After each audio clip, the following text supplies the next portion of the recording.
Well, hey everybody, it's Christopher here from thehomeworld.net. Finally got a setup going where I can do these Let's Play videos, so I decided to go with this one. It's a game I played on the Sega Genesis back when I was a kid. Yes, it's Mickey's Ultimate Challenge. Probably wondering why I chose this one. It's because it's a fairly simple game, but not too repetitive. We're going to play it on the cake difficulty. I'll explain why as we go along. You may remember I did one of these way back in 2010 for a game called Captain Novelin. Didn't finish that one. The reason for that is because Captain Novelin, horrible choice for a Let's Play. It turns out the game is just the same 3 levels over and over again, but it was a free-for-kids diabetic education game, so what can you really expect? This one, though, 1994 release for the Sega Genesis, also came out on a variety of other consoles, the Game Boy, the Super Nintendo, etc., etc. Latest release for it was actually 98 for the Master System in Brazil, where it was the last game released for the console, from a chronological standpoint, period, for the Master System. Real simple game, just going around solving puzzles with Mickey Mouse. This one right here with a Horace, I think his name was. I'm sure somebody could correct me on that. But it's a real simple game. All you're doing is going around solving puzzles, trying to get magic beans so you can figure out why there's rumblings in the kingdom. This is all, of course, a dream that Mickey's having, as you may have seen in the intro. I kind of blew through all that. The reason we're playing this on the easiest difficulty, though, is because the difficulty doesn't really add anything to the game. It just changes the length of most of the puzzles.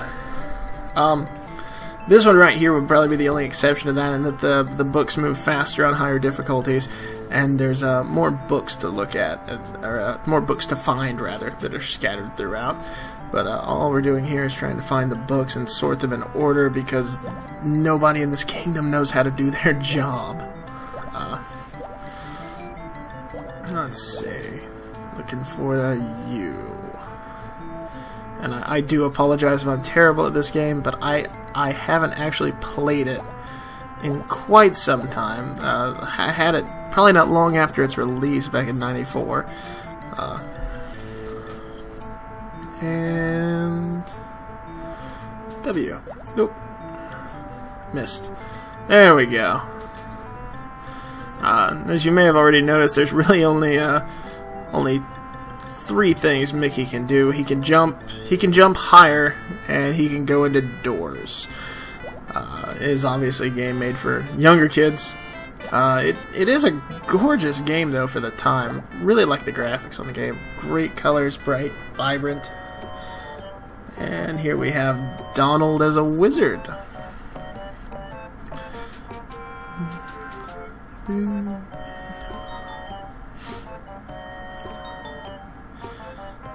Right.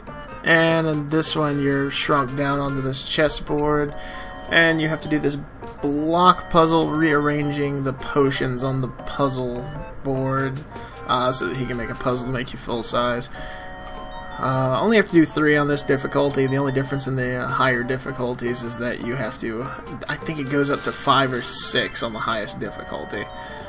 So again, there's not really a challenge added by playing a higher difficulty. The puzzles just take longer and get more tedious, which was probably one of the biggest complaints about the game. There's just not a whole lot to it. Okay, there's that one. And now this board. Start with this one right here. Push that in. Alright. And shove this one over. There we go. As you see, it's not really a challenging puzzle in any capacity. Most of these are just trial and error. There we go. And he gave me some spectacles. So there's 5 different puzzles.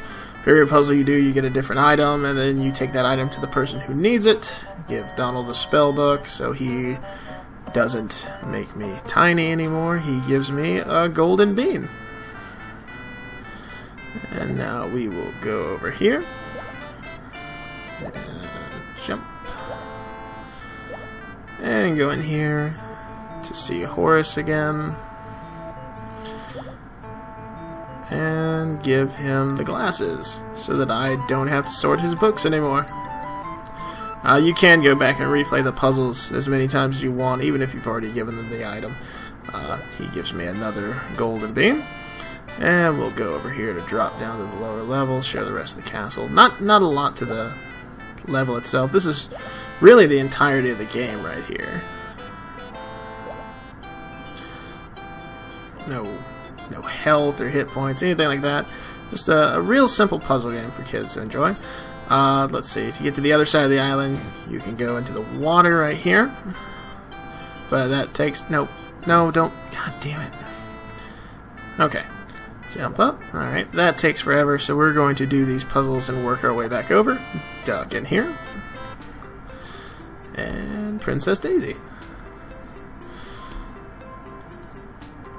Okay, and this one's a timed memory game where you have to dust off the paintings before the light runs out. I'm not sure why the kingdom has 2 portraits of each of its inhabitants all on the same wall, arranged in a bizarre fashion, but they do. The higher difficulties of this, you get a little more time, but you have more pictures to match up. I think the highest difficulty is like 3 times the amount of portraits to match up, but just there we go. I do kind of suck at this, I guess. That one's right there. And King Mickey.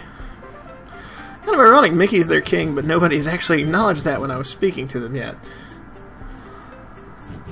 You'd think that would come up in a conversation. Hey, by the way, you look exactly like the ruler of our land. She gives me a gold bar. Alright, and now the easiest way to get to the other side is to let down the drawbridge, which we will go in here and do, and help them, because the machine is stuck, because for some reason this kingdom has enslaved child laborers to maintain their drawbridge. This one's basically another memory game. I think it's only 5 patterns on this difficulty, but the higher patterns go up to 9 or 10, I want to say. And for some reason, if you miss one, the drawbridge resets itself, because that's how drawbridges were designed in this era, I guess. So let's see. Got this, and then we've got technically 2 more puzzles after this, actually. And there we go. 1 more. 1, 2, 3, 4, and 5. And there we go. And for some reason, they've held onto a random glass slipper they found. Maybe Huey, Louie, and Dewey are perverts. I don't know. No, I don't have anything to give them, so I'm going to go out now. I will, however, go ahead and go over here and give Daisy her shoe. Her special shoe is her glass slipper. I don't know why she can't dust the portraits that on. There we go. And she gives me another golden bean. I'm not sure where everybody found these magic beans. Bizarre Town. Now that the drawbridge is down, we can go over to the other half of the game, which is this little island over here. And can't do anything. The wishing well. Go in here and see Goofy. Oh, there we go. Goofy is, of course, the blacksmith of this town. And he's bored, so we're going to play a game where I guess what's in his toolbox. The game's really more trial and error than anything. You guess what's in his toolbox, he tells you how many you got right. Higher levels, they don't give you as many hints, and you've got more tools to guess as it goes on. Really on the easy, I mean, you have more guesses than there are combinations of tools, really, so it's not that hard.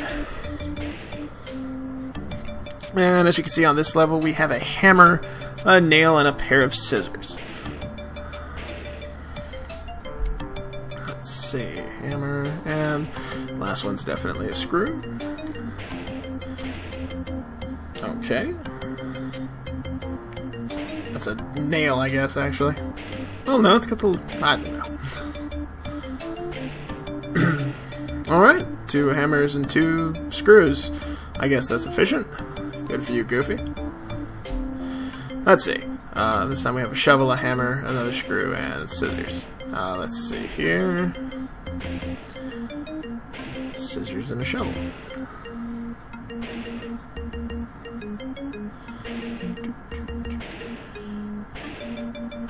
Okay.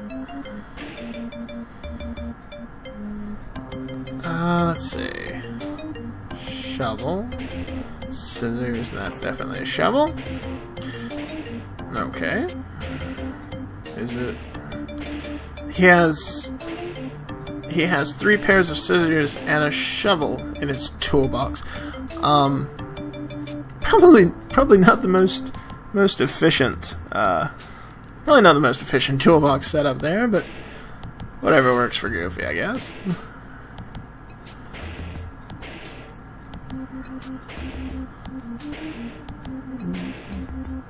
I do have to admit the music is kind of catchy. It does get in your head after a little while. Let's see, wrench and scissors. Okay, a screw and a shovel. Okay. Let's see here. I'll say scissors and there we go. 2 screws and a shovel. Okay. So he's got 3 screws and a shovel in this toolbox. Why is he snacking his toolboxes like this? I guess he could use the... Oh, and he's gonna give me his hammer. That's brilliant. Here's what I need to work. Take it with you. So I'm gonna give him a gold bar, and he's going to give me a gold bean. He's probably ecstatic that I gave him some metal to work with, but unfortunately, he did just give me his hammer. So if you were playing this in order like I was, this would be the last step here, to go back to everybody and give them what you found back. I give them this hammer. The drawbridge is stuck. So they find a bean in the drawbridge.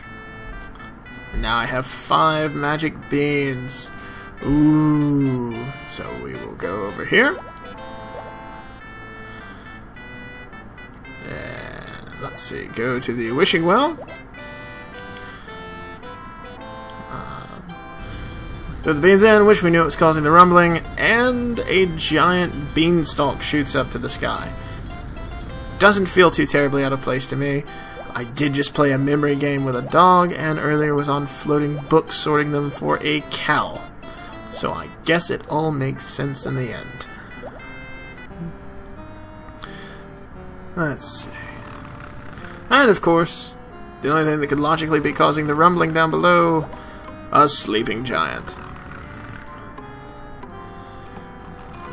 And this is the last puzzle of the game. You've got this scrambled puzzle picture thing. I hated these growing up. No good at these damn things. Always managed to get one piece right on the opposite side of the damn board. Let's see. No. Maybe, no. There we go, there we go, no. Let's see.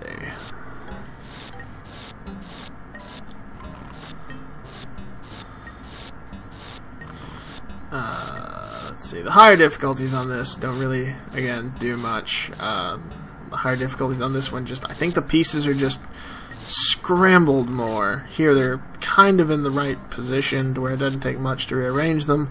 I'm just terrible.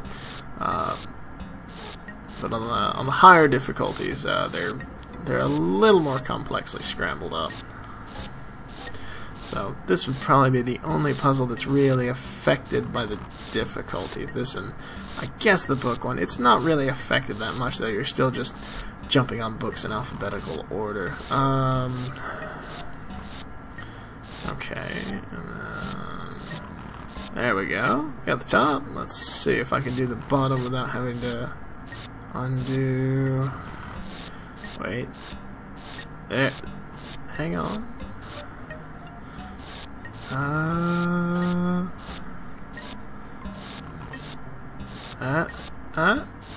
Wait a minute. That down, that over. Okay. There we we go.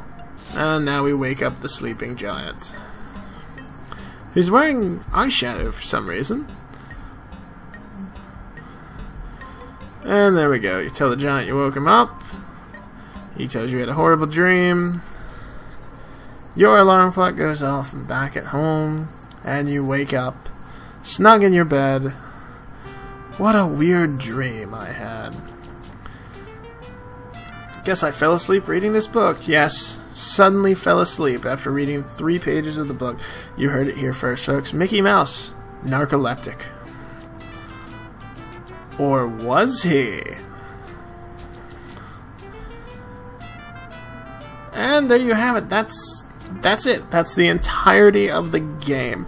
It's a fun little puzzle game. It was obviously intended for younger kids, but the fact that I kind of burned through it in about 15 minutes, you can imagine people were probably pretty unhappy when they bought it back in '94. Games were still pretty expensive back then. It is, of course, probably nothing like that. I'm sure you can find a copy on eBay relatively cheap. Thanks to all these nice people who made the game and who aren't going to complain about the fact that I just made this video. Yeah, you can probably get a copy of this for about $5 on eBay, though. Nice little game. Fun if you got a little one around. Looks great. Good graphics to it. Just kind of let the credits go here. Is that it? I think they probably just repeat after that, actually. But yeah, I'll let the credits go. And thanks a lot, everybody. Thanks for listening. I'll try to do more of this again soon. Thanks a lot.